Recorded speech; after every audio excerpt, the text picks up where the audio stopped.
One of the most outstanding world debuts at the Düsseldorf Boat Show back in January was undoubtedly the new Fairline Targa 40, and we've come to a windswept River Orwell in Ipswich to take it out on the water and see what she can do.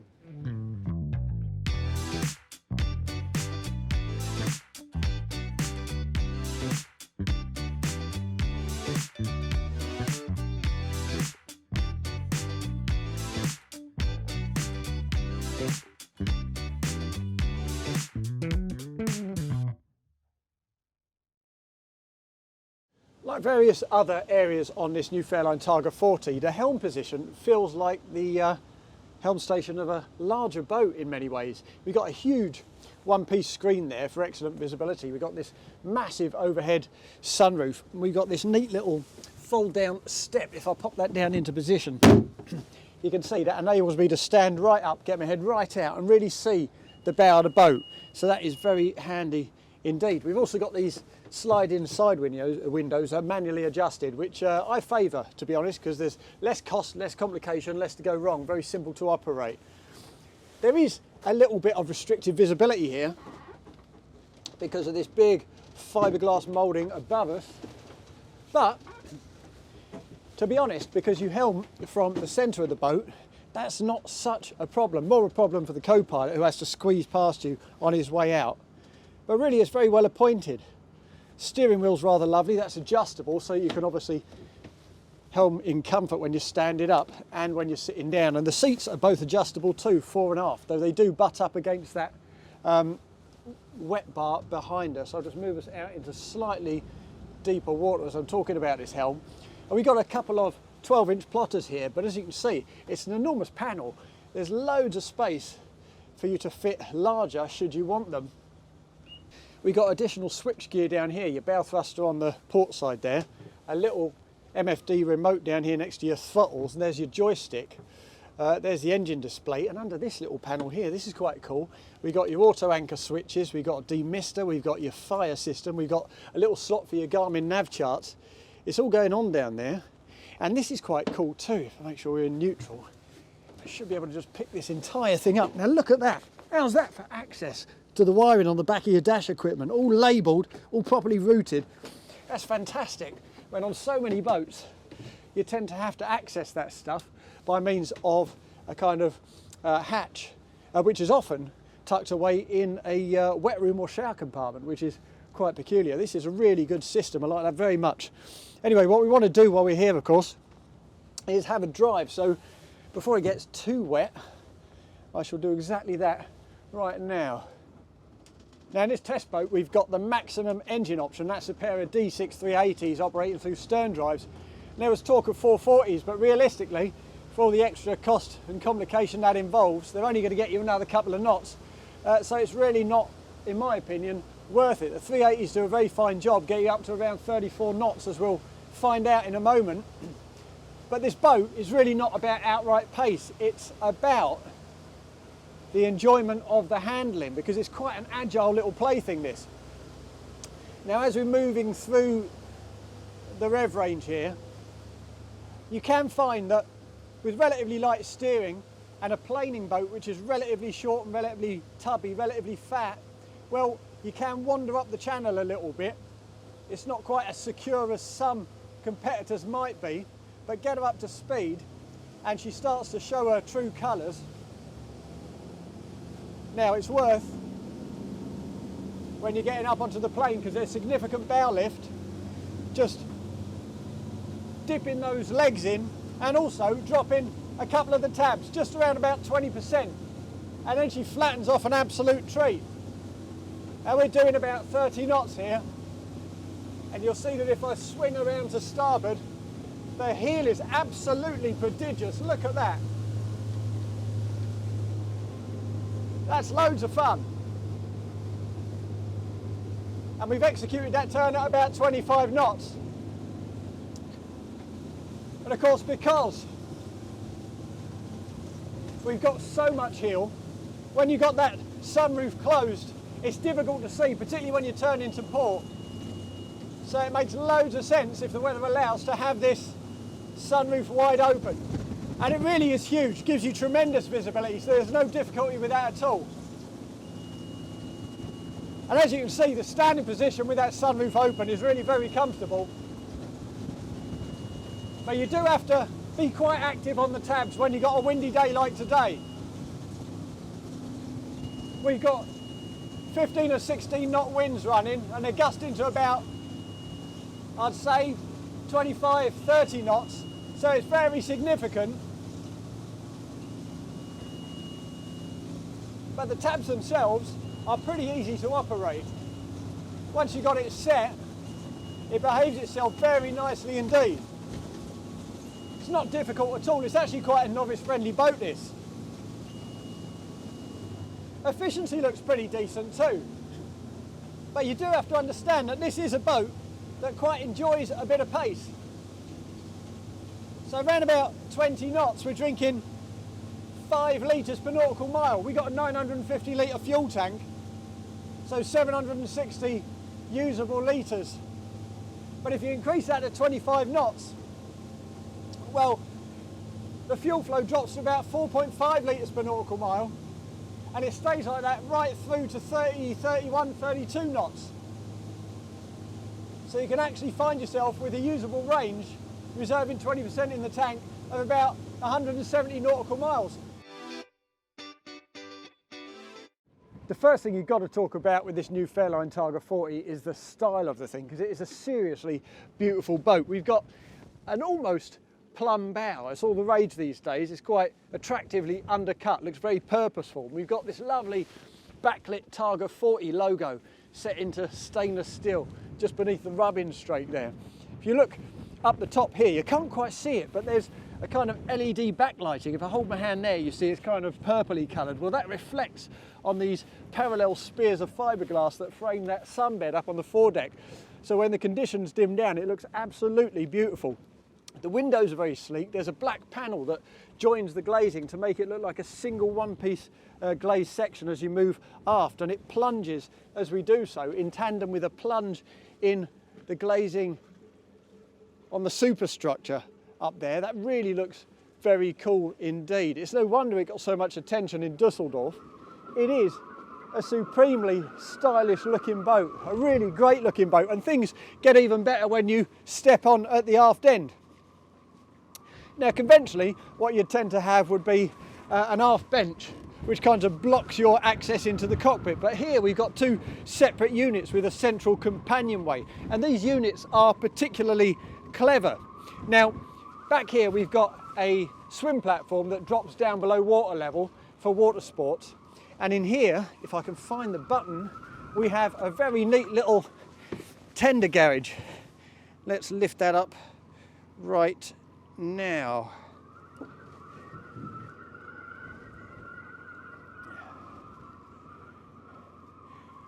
Now the space inside this tender garage is surprisingly good. I think what they actually have in here at the moment is a 2.3 metre inflatable, and actually the aperture when it opens as far as it will go at the moment is not as wide as it will do on future models. They're aware of that. They want it to open a little wider so it's just a bit easier to operate. But in here we got a 2.3 metre tender, as I say, in this space for something larger. Around about 2.7 metres if you're happy to deflate it, and deflating it is not a problem at all because you've got the option of a compressor for this tender garage as well as a charger for your Torpedo electric outboard. Now obviously, because this is a twin stern drive boat, access to the port engine, if you've got a tender garage above it, threatens to be relatively limited. But as you can see, we've got a couple of little catches here for this hatch. So if you get the tender out, lift up this hatch, well that gives you great access to that port engine. So that makes loads of sense. There's no negative consequences to this space at all. Let's climb back out of there and head back up. I'll drop this down as I talk, because these units do more than you first think. Now clearly you can see I folded this forward, and that means that you can use this as a headrest and have an aft facing lounger, which is very comfortable indeed. We'll put that back, and as you do so that creates a lovely big C-shaped dinette. It doesn't look like a dinette, of course, because there's no table in here. But actually, there is. If we just remove this cushion, I think we can hinge this cushion up, and then out from here pops, like a magic trick, a lovely big teak table with cup holders. You can, of course, fold that in half and still get access to those cup holders.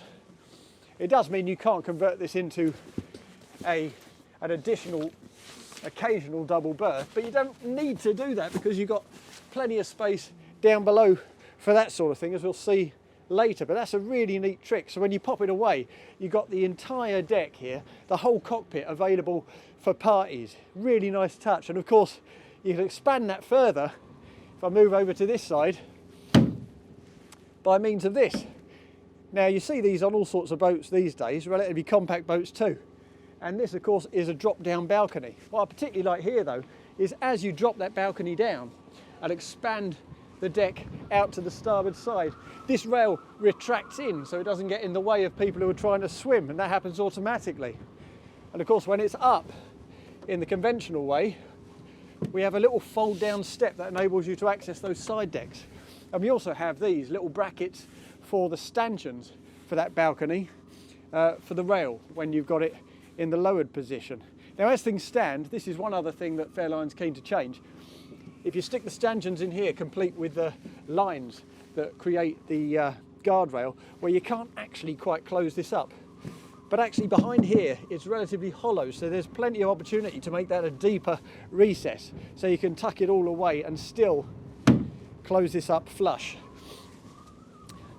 But what I like even more than the fact that you can open up this deck space is the fact that when you do so, you're able to create seating that takes full advantage of that. So on this starboard unit, we've got this backrest that folds over, just like the one on the port side, to create a big aft-facing sunbed. But if you like, when you've got that balcony deployed, you can lift up, and you hear that ratchet, you can lift up this backrest here to a variety of heights, so that you can sit and face aft across that balcony, no problem at all.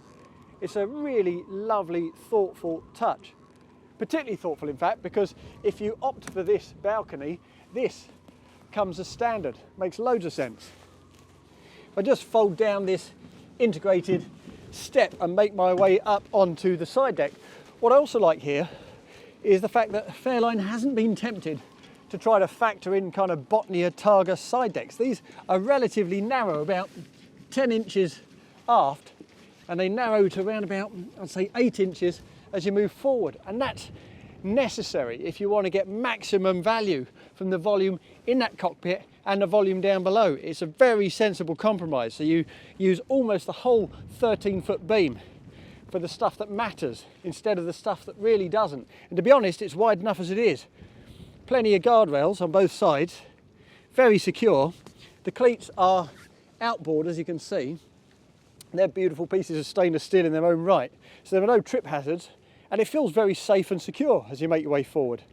And when you get here, you think, my goodness, how is this possible on a 40-foot boat to have a foredeck that's this spacious? It feels like the foredeck of a much, much larger boat. That's partly because you've got this huge one-piece screen.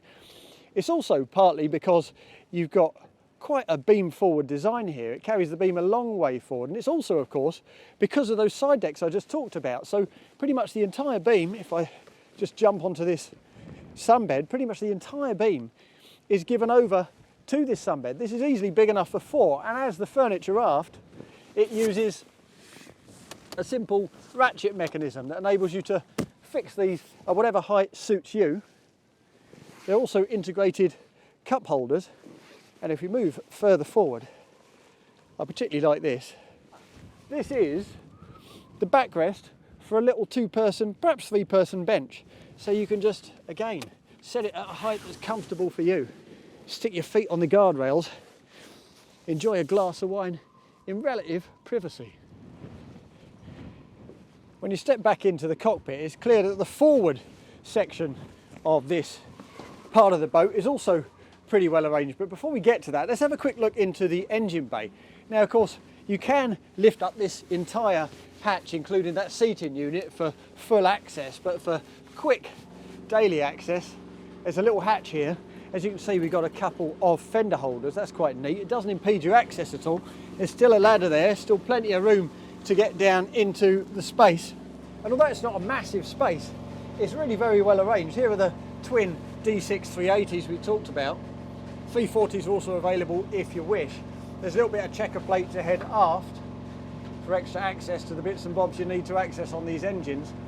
And over on the port side, that's where the hatch is beneath that tender garage, so you can get proper access to that port engine. We also got the Fisher Panda generator here. As you can hear, that's currently operating. And behind me here, we got the hydraulics for that starboard balcony, and here's the calorifier. Ahead of us, running transverse, a stainless steel tank for the fuel, 950 litres. And on the port side, just behind the camera there, we have a box containing all the batteries. It's all very, very neatly arranged. And I like this as well. It's beautifully coated. Everything. You can run your hands on all the surfaces, and there's no prospect at all that you're going to cut your hands to ribbons on stray shards of fiberglass. I'll come back out of there, shut that up, and we'll have a little look at the galley as well, or I should say the wet bar.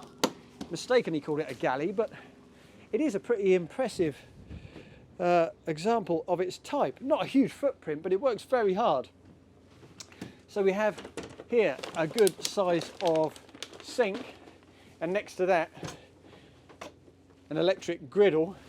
Down below here we've got a built-in bin, and next to that a good size of fridge. But we also have a bit of extra storage around the side here. If I grab hold of this, this is tailor-made for additional crockery up top. There's something similar down below as well, and there's another unit here, a big cavity in there which could actually house a life raft if you wanted it to. And then in addition to all of that, we got this in the back there, two individual drained storage spaces. Kind of ideal, I would think, just to chuck a bit of ice in there, a bit of beer in there, a bit of wine in there. It's a thoughtful touch, and a very well featured galley in spite of the fact it's not particularly large. It certainly doesn't dominate the space. And as we move forward again towards the accommodation, which I think is really impressive, what we have here on the port side is a good little feature. On a lot of boats you'll see the console top comes further aft at that high level and is cushion top, so you essentially sit right up under the roof. Well, this is much more sensible. Proper L-shaped companion seating with a nice gradient of backrest, so you can really lounge, take in the view, relax a couple of people opposite the skipper and the co-pilot. And of course, because it's elevated, you're still factoring in plenty of extra volume down below at the access point to that mid cabin.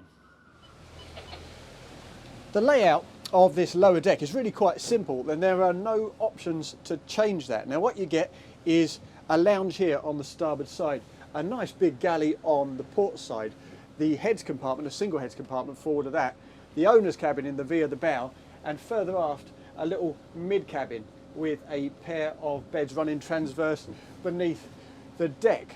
Now you might say, well look, all this volume, all this space, all this headroom, this section here would easily be big enough for a third cabin, but Fairline doesn't want to do that because it doesn't want to cannibalise cells of the larger 45. And that's a good thing because it's a wonderful space, really open plan, beautifully put together. If I take a seat, we've got nice deep plunging windows here for fantastic views. Little opening section there as well. Easily space here, I would say, for 6 or 7 people. It's very generous indeed. Quality's lovely. And here we have a table that will drop into the space anyway on this telescopic leg with fold out leaves. Add the infills to that, they're currently stowed beneath the bed in the forward part. And you've got a massive occasional guest double if you want it. So really there's no need for that third cabin. This is, as I say, a simple layout. 2 cabins, 1 heads. That's what it's all about, and it works really well. Now, if I stand myself up and have a look at the finer details here, you'll see we've got some high level storage all the way along. Pretty generous actually beneath the side decks there. And here we have little displays and little controls just tucked away to keep everything neat and tidy. This is the data display for the generator, the Fisher Panda generator, back there next to the starboard engine. And it's a similar story up here with your fuse board. all easily to hand, but tucked nicely away behind this bulkhead. Very tidy indeed. If I move across to the port side, you'll see that I've worked pretty hard with this galley too. Now, if you want a cruiser, if you really want to cruise, then you need your cabins, yeah. You need storage, certainly. You need decent water and fuel capacity. What you also need is a proper lounge down below that's nice and sheltered, and a proper galley you can actually use without having to go up top. And this is it. So we've got 2 rings here, induction hob. We've got a decent sink, in fact more than decent, really good size, and when you turn that lid over we've got a chopping board, so that's quite a nice touch. Good size of microwave and combi oven built into that leading bulkhead, plus some power points. And down below here we've got some additional features, an enormous fridge here. I think we have a bin in here as well, and an additional space here for some extra storage. And in true Fairline style, you've got some branded glasses tucked away in a cabinet further forward, and beneath the forward part of that dinette on the starboard side you've got additional space dedicated to your crockery, so that's all tucked away very neatly as well. Now let's step further aft. We go down a little step to get there, just to increase that headroom. Now this is the space beneath the port moulding, that companion seating to port of the Helm, and this works pretty well as a place to change. We've also got more hanging storage here. The beds, incidentally, are transverse, as I say, running to the starboard side. So this TV at first sight seems like a slightly silly choice, but all you have to do is grab that, swing it round, and it faces down to the guys at the bed very naturally indeed. As you can see, next to that we've got some really beautiful cabinetry. I should point out this is a glossy walnut, and this apparently is what Fairline provides on about 80% of its boats right across the range. So this is the most popular kind of finish. It feels slightly kind of traditional and yachty to me, but if you want to go for other things, they also do oak in both matte, satin and gloss, so it's all good. But this, as I say, this is an option. The standard fit out comes with a settee, but if you want to ramp up that storage, and in fairness you get plenty of natural seating in that central lounge, then this is a good kind of choice, quite a useful option to have on the list. Now we've got additional high level storage up there and another decent window, but what I'll do is crawl into the bed space itself. Now I say crawl, that's to belittle the space available to you here, because as you can see I can sit up as a 6-footer quite naturally. If I move to the head end of the bed and just recline a little, you'll see there's actually a decent bit of clearance. It's very comfortable indeed. Some of that window is obscured a touch by the mouldings up here, but it's perfectly bright. The lighting's pretty good. There's additional space for the forward bed where the deck head just recesses a touch, and if you want to turn these 2 beds into a large double, then it's a simple lift and shift mechanism like that, so you get access forward around that side, and that's a really good size of double bed for a guest. All that's left then on this lower deck is the heads compartment on the port side and the owner's cabin forward, so we'll go straight there now and take a little look. Now what we get in here straight away, as in the rest of this lower deck, is volume, loads of volume, really good headroom. The bed is very substantially elevated, which suggests you're going to get some decent storage under there, and when you lift this up, that's exactly what you get. Now I'm straining to lift that up a little bit, even though we've got some good strong rams, and the reason for that is that there's no hinge built into this mattress. That's one piece, so you really have to force it against its will to open. But when you do so, that is a really good size of space, and these are the infills for that table in the lounge there. Excellent space, but it's worth climbing onto the bed itself, because as I say, it's relatively elevated.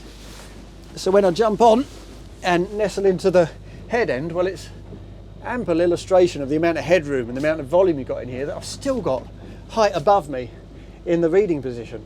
And actually, while I'm here, it's worth mentioning these fabrics and materials. I mean, within about 8 inches here, we've got 4 different fabrics, all very close together, but it really works. There's no clash to it. In terms of the styling, it feels very confident. It looks good. Now let's have a little look at the storage. We got some high level storage again around both sides, and although it looks very shallow, it's deeper than you think when you open it up. Really good use of space, that. We also have some nice modern looking blinds rather than curtains, which is something I particularly like on a boat like this. And we've got a little compact dresser here.